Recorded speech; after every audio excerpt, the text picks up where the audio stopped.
What's up, agents, and welcome back to another Division video. Mutiny is coming to the Division 2 tomorrow. 5.5 hours downtime, but it's new season time. A lot to look forward to. We've got the patch notes, so don't forget to like, share, comment, and subscribe. Let's get straight into it with some really good news. Leo mentioned today on the live stream, which I'll cover in another video, that the arm patches from the content creator collab are making a comeback, because we didn't have enough codes to get them to everybody that wanted them.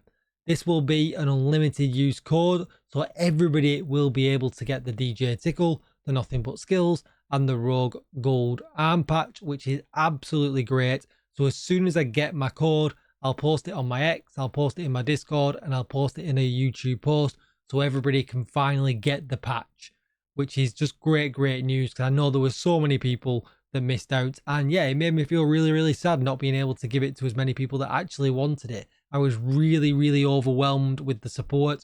Thank you, agents. I really appreciate it. But with that said, 3 new content creators are going to be getting their collab in a week's time, so a week on Tuesday, a week tomorrow, which is great. We'll have a quick look at the gear that they've been posting on their socials, obviously, because they're obviously going to be really excited, so be sure to go and check it out and support them as well. So first of all, we'll start off with GC Rock. Love to see it. So he's got slightly different gear than what we got last time. It's winter themed, which is great. He's got a variation of the backpack with his logo on. I love to see it. Then he's got the hoodie, which I think is the same hoodie that we got, which is really great, with the arm patch on. And he's got the red trim. I like it. I went red and black, he's gone black and red. Love the color combo. GC, absolutely love it. Then he's got a winter jacket, which is really cool. We had t-shirts, they've gone with the winter theme. I get it, it's brilliant. I absolutely love to see it. This jacket is really cool. It's fur lined. Yeah, really good with his t-shirt underneath. Brilliant, absolutely love it. And then he's got a beanie, because obviously he wears a beanie on stream all of the time. So great to see that he's got a beanie as well in the game with the white and black combo. Let's take a look at the next one. Where is it? Here it is, Mr. Greybeard. He put it on a video that he posted, so be sure to go and check it out. Now, he's got 3 pieces of apparel. I feel like he might be hiding one. So let's keep looking forward to that, because obviously he's got his badge here, which will be his arm patch, just the same as GC will get the arm patch as well. He's got a slightly different winter hat. I love it. It's really cool with the square logo on it. It looks ace, and I bet it looks even better in game. He's got a variation of the backpack, which is great to see. And he's got his own winter jacket, which I think looks a little bit different than GC's did. Let's just compare them. I think maybe it's just the visual. It looks like it's got the same trim. The only thing that's throwing me off is I can't see the pocket on Greybeard's, but I think maybe it's just because it's a smaller picture. It does look the same. You can see the tag here, the fur lining with the t-shirt in between. So yeah, really cool. The only thing that we don't see is, are we getting a Gaming Brigade hoodie, or are we not? Or is there something else? I don't know. I feel like there's one piece missing, but I guess we will find out soon. But then there's one other creator that's coming to the collab, and that is Splinter Shield himself, the king of survival, I might say. But he's not announced anything yet. He's kept it under wraps as far as I know. I've been checking out his socials and I've not seen anything yet. But maybe he's waiting for the Survive Fest to drop a week tomorrow. Maybe he's just keeping us a little bit of suspense. So yeah, be sure to check out his X page, his YouTube, his Twitch for any announcements. And if he does announce it and I've not seen it, let me know. Right, with all that said though, let's get back to these patch notes. All right, here we are. So yeah, a huge congratulations to them. I know exactly how it felt. It was very overwhelming, and I hope they get the level of support that I did. And yeah, I'm just so happy for some other good creators to get some gear in the game. It's an absolute dream come true. So we've got the fan kit, which we'll download it and we'll take a look at it before we flip out at the end. Then they're going to talk about companions, modifiers, gears, weapons, and talents. the Master Climax mission, Season Pass, and the one-time offer. And we'll try and kind of avoid any repeat information that we've known for a little while, and we'll kind of just flip through. But one thing I do think is important is to talk about the companions. That when they talked about it on the live stream today, they said they've made an absolute immense, huge performance boost and the way it works. So I'm really looking forward to trying it tomorrow, especially if it works as well as they've been telling us. They seem like they've worked really, really hard to get the companions to where they needed to be. They understood that, you know, the system was great, but it wasn't quite where it needed to be in usability, and that's what they've worked on in the last few weeks. But as we know, we work together, we get command link, we can use command link for like a special move, the rocket launcher, the turret, or a heal, and then they obviously give us more bonuses as well, which we'll talk about a little bit further down. So recruitment, we're just going to find them as we are rolling around in DC. But there is a bonus that you get for recruiting them as well. And it looks like that if you recruit 10, you'll get the max bonus. So for instance, 15% weapon damage. You get 1.5% for recruiting the assault variant. So I'm guessing that every 1.5% you get for recruiting one, and therefore it'll take you 10 times to get the maximum 15%, which is a little bit awkward because say the first one you find is like the perfect roll, you're going to have to recruit 9 more to get the bonus, and everybody's going to want the bonus for the entire of the season. But we'll see if that's actually works out as I think tomorrow. Then we've got the modifiers, which we already know all about. We've got the global modifier, the companion link actions, which we know about as well, because we use these and we get the command link points. But then we've got the new passive archetype that I was just talking about. So as you can see here, the more companions you recruit, the stronger your personal passive bonus becomes. This bonus is based on how many companions you have collected in the season, and it stays active whenever the global modifier is on, even if you do not have a companion deployed, because obviously you might not have your companion deployed if you're in a group. But what's interesting with this is they seem to overwrite each other. If you had an assault companion and you found another one, you kind of traded off.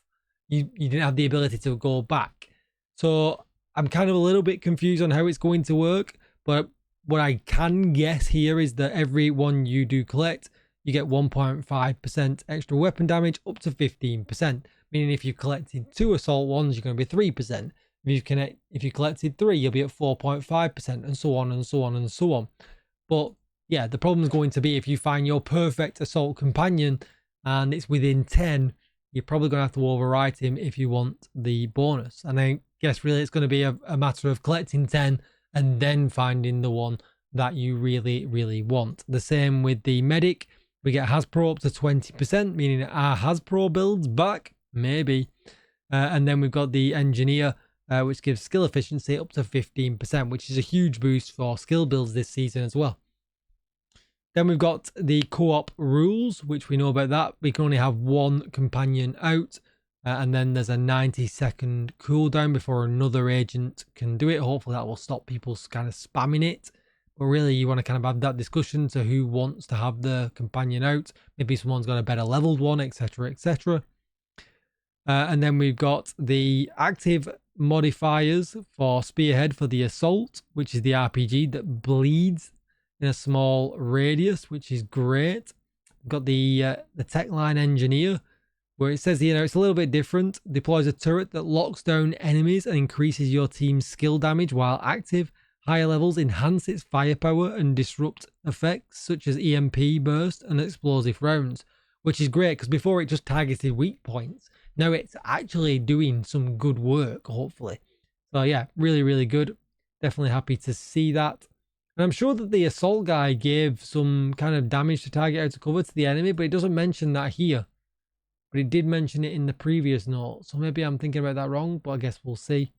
And then we've got the medic, which now gives us the bonus armor on kill, which is really, really good. And I think this might end up being low-key the one that I just use. Armor on kill and a medic. I don't feel like I want the extra damage. I feel like I want bonus armor and armor on kill. So yeah, low-key, this might end up being the one that I use. I'm going to have to take a good look at all of them bonuses that they provide. Then we've got the passive modifiers, which they've not listed, and these are going to be a little bit of a surprise. We know they've changed them from the dev notes, but we don't know what they've changed them to as of right now. So this will be interesting to see how they are going to be. Let's just pull up the dev notes just to compare that a little bit. So yeah, this was the bit I was talking about. So the assault spearhead now grants damage to target out of cover buff to the team. Now we don't know how much that is, and yeah, that could be really, really, really good. And then if we look here, you can see they've buffed multiple passives. We just don't know what it is they've buffed, which is pretty interesting. So then we've got the hostile countermeasures, and they told us today there's one to be on the lookout for, the Jammer, a hidden enemy who suppresses your command link gain and disables passive modifiers until you and your companion can flush them out and eliminate them. Now that one really did stand out because the healer, the medic, I should say, took a long time to get his box built up, and obviously if you got a Jammer there as well, it took even longer. So I am kind of hoping that the medic's not, you know, this thing that it takes such a long time to build him up, but I guess we will see. Then we've got the new exotic weapon, the Bitter Sweet, which looks pretty cool. I am unsure about this one for now. I'm not sure if this is going to be a meta for healers. We have some really good weapons that provide some really good healing abilities, or they're as well, you know, they can give us buffs to teams. I'm looking at you, Sledgehammer, and things like that. So I'm not so sure, you know, if a healer's got that much time to be shooting us in the game while they're meant to be healing, especially in raid and incursion type scenarios. So yeah, I'm a little bit on the fence for this one right now, but it looks cool. It was really good usability wise. We just really need to see where that talent actually lands. Then we've got the new chess piece, the Beacon. Now I was really disappointed with this because just running 4 regular builds out damaged the buff that it gave. They have give it a significant buff, and just wondering how much that actually works out across the whole team. So I do need to do the maths for this again, so be on the lookout for that video as soon as the patch is launched, and we can definitely confirm up all of these numbers. Concentrated Company took a huge buff as well. Hopefully it's good. Again, this is going to need some maps around it, so we'll definitely be checking this out. Pretty happy that they've not changed the decaying stacks. I was really happy with how that reacted and how that worked. My gaining stacks though was a little bit lackluster, so I'm hoping with this buff in damage it works out really, really well. Unit alloys did take a hit though, unfortunately, which I was a little bit gutted about, but it is what it is. They changed the fire rate from 8 to 5. I really didn't feel like that was needed. I felt like it was pretty balanced. But again, we will do the math. Now, the question is, have they killed it? Is running Cheska, is running Fenris just going to be better? We'll definitely need to check that out. But obviously we have the perfect obliterate, which is probably going to be stand out on the chess piece. Let's just wait and see if how this is going to work out. I was really looking at running the new equalizer chess piece along with my overdog gloves, and that would have been my new meta. Is that going to be the new meta still? I guess we will find out. Obviously, you know, it was using the salvo that was obviously affected as well, because now that's a 5 and a 5 and not a 5 and an 8 anymore. So yeah, I guess we'll see, but we'll do the maths on it again just to be sure. But I'm pretty sure that it will still be the piece that we are looking to run our high end as in a build. The unit alloy set looks pretty division-y, if I have to say so myself. Takes back to year one vibes, to be perfectly honest. We've got the lockdown, the froth, and the new immobilized talent. Not something I'm terribly interested in. We have these talents on a bunch of guns. I don't ever really use them. I prefer always on damage talents. The master climax mission is going to be dropping the sheriff. The question is last year's going to be dropping the sheriff as well? I guess we will find out. But as of right now, the sheriff got no changes. I was really hoping it would get something to do with its reload, but as of right now, we have got no changes. The season pass is back as normal, and it will have a premium pass as well. This is the Mutiny bundle, so you get the season pass, an outfit, 20 skier tips, and 500 credits. I'll definitely be buying this. I really do like the look of this outfit, this apparel. I think it looks pretty cool, so I'm going to be buying that. The regular season pass is $10 as always, and then the premium one is $30. Season launch day is always a pretty expensive day for me, because no doubt there'll be some other premium apparel on the store at the same time. But as always, we get 10 gear dies, 9 universal weapon skins, 2 outfits, 2 prestige arm patches, and 400 premium credits to boot to put them back in your bank. The free track, you're going to get 3 arm patches, 1 outfit, 1 exotic weapon, 1 exotic gear, 2 name weapons, 2 name gear, and 1 universal weapon skin. Both tracks also feature multiple caches to unlock along the way, which is good.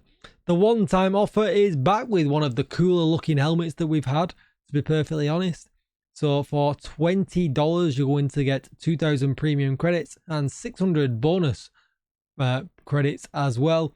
The Fang headgear as well, which looks like it might have some animation on the head. You can see like a green light here, some kind of dials, and maybe a meter here, so maybe it has some kind of animation. I'm wondering if the visor is animated. Definitely looking forward to seeing that tomorrow as well. And that is going to be it. So yeah, there's a lot going on starting tomorrow, and then we've got Survive Fest with Division 1 next week. Let's check out the fan kit. So starting off with this background, there's a bunch of kind of uneventful backgrounds in here, but great for us as content creators. I really do like it. They've got the unit alloys guy chilling out as well. You can see that they'll also have like the beacon in here as well. So this is great for content creators, for stuff like that. But let's have a look at the key art. This might be a little bit more interesting. So that's the first key art. What costume is that, by the way? Oh, so that's something coming in the season pass. So I wonder if that's the free outfit from the season pass. It's called Season Pass. So that is interesting. We've got a really cool True Sons picture. I'm probably going to use this for this thumbnail. I think that looks really cool. Or definitely a thumbnail going forward. We've got the Mutiny key art as well. And then if you don't want it with the words on, that is in there as well. Then we've got the icons for the season modifiers. And then last but not least, we've got the very cool Mutiny logo. So that's going to be it for the video. Don't forget to like, share, comment, and subscribe. As always, thank you for watching, and I'll definitely see you tomorrow. Bye-bye.